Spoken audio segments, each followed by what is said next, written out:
How much further have we to go? From where I stand, it seems you're just wandering aimlessly. Patience. We are nearly there. All we must do is wait a little longer before the path is revealed to us. So you don't know where we're going. I traveled all this way, with extreme haste, I might add, for you to say, wait? If it were up to me... Well, good thing it isn't. I can assure you, we are close. I can tell.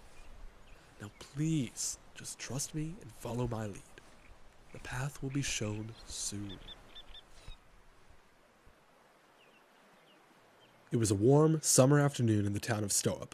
The market was buzzing with evening shoppers coming to purchase their goods for the coming week. Just beyond the noise of the townspeople, 2 children were enjoying themselves as they ran about. Hey, wait up! Penelope was going at a full sprint, trying to keep up with her older brother Jameson. He was 9, and he could run much faster than her with her little 7-year-old legs.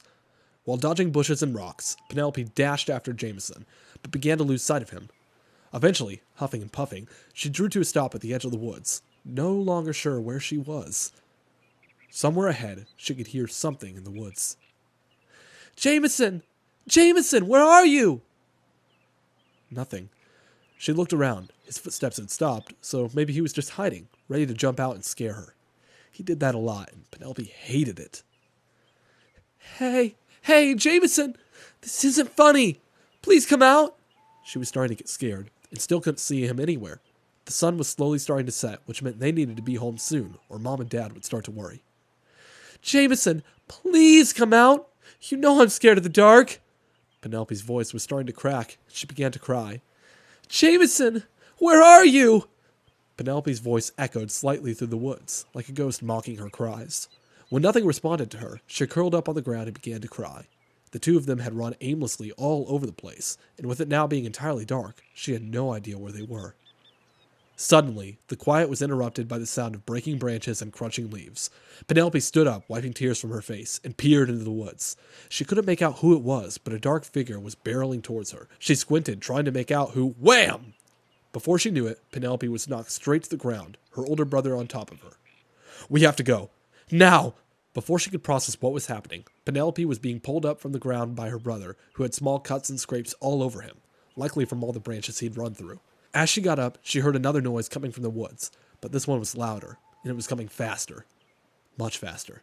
Penelope began to run with everything she had left, trying not to trip over anything she could see with the lack of moonlight. She was keeping stride with her brother, somehow forcing herself to not slow down. Behind them, something was close on their heels. As the 2 of them sprinted, Jameson spotted light off in the distance over the top of the cluster of trees. Look! Over there! Home is this way! They took a left turn towards the small grove. The trees were quickly coming up on them, and Penelope began to slow down, grabbing her brother's arm. We can't go in there! It's too dark! It's the fastest way. Come on! Jameson yelled back, not worried about anything but their pursuer. Penelope, scared of everything around them, trusted her brother and ran straight into the trees. As they got into the middle of the grove, it became near pitch black, with no light coming in from anywhere. Neither one could see more than a foot ahead of them. I can't see! Penelope slowed down, coming to a stop. Jameson did the same. The 2 of them stood and listened. They could no longer hear whatever was after them. It was dead quiet. Which direction did they come from again? Penelope looked at her brother as best as she could in the light, tears welling up in her eyes. I don't know. As she began to whimper, the silence was broken by the sound of rocks. It was like stone scraping against stone. The noise began to come from all around them. Then, out of the darkness, several sets of glowing yellow eyes began to stare down upon them. Jameson grabbed Penelope's hand. Run!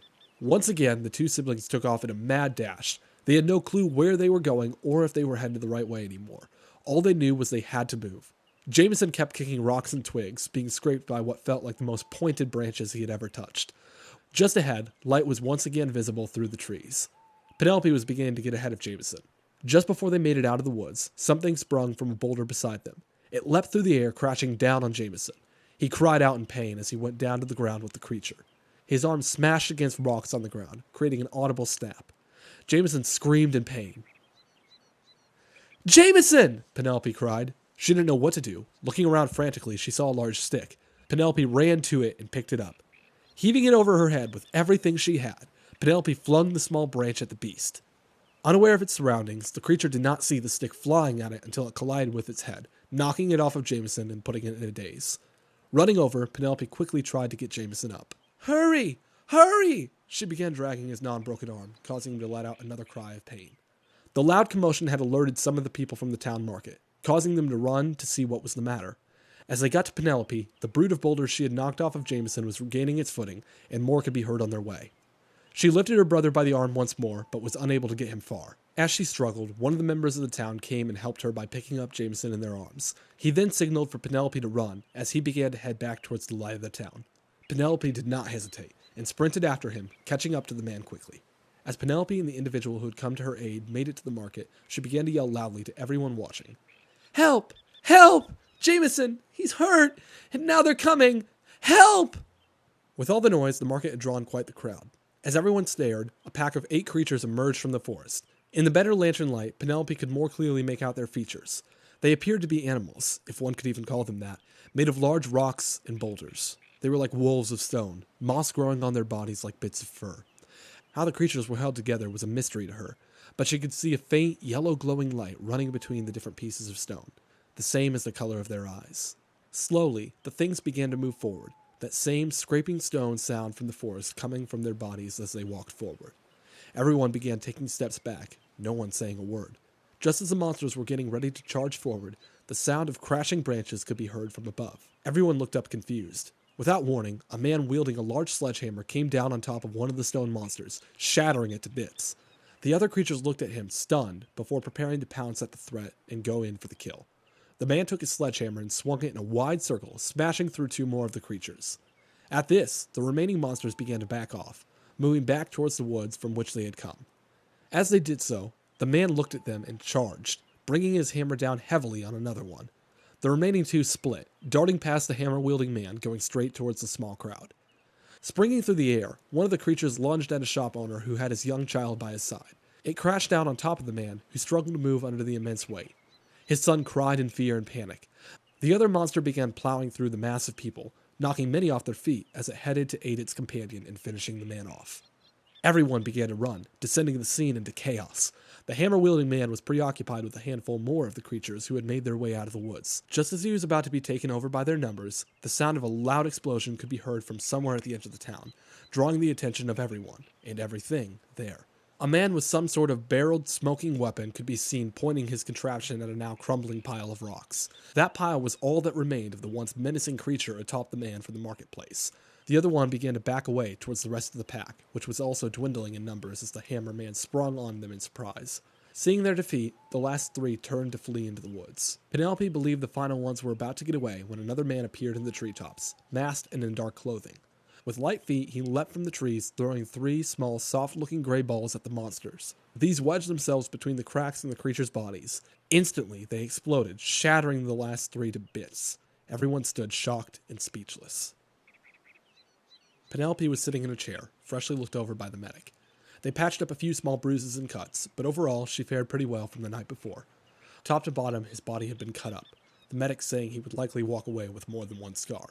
Above his eyebrow, a huge lump had formed where he was hit in the head by a branch when fleeing. However, worst of all was his arm. When being knocked to the ground, the weight and force of the monster coming down on him had caused it to break. Luckily, it was expected to heal and be perfectly fine, but it would be a long time for him in a sling. Not only that, but the man who had been nearly crushed by those beasts was lying in a bed just behind a curtain in the room. With him was his child, whimpering at the side of his father. The man was alive, for now. However, he still had not regained consciousness, and the medic, while hopeful, didn't believe he would make it through the day. Standing beside the medic was Penelope's mother. She looked up at her, tears forming in her eyes. "I'm so sorry, Mom.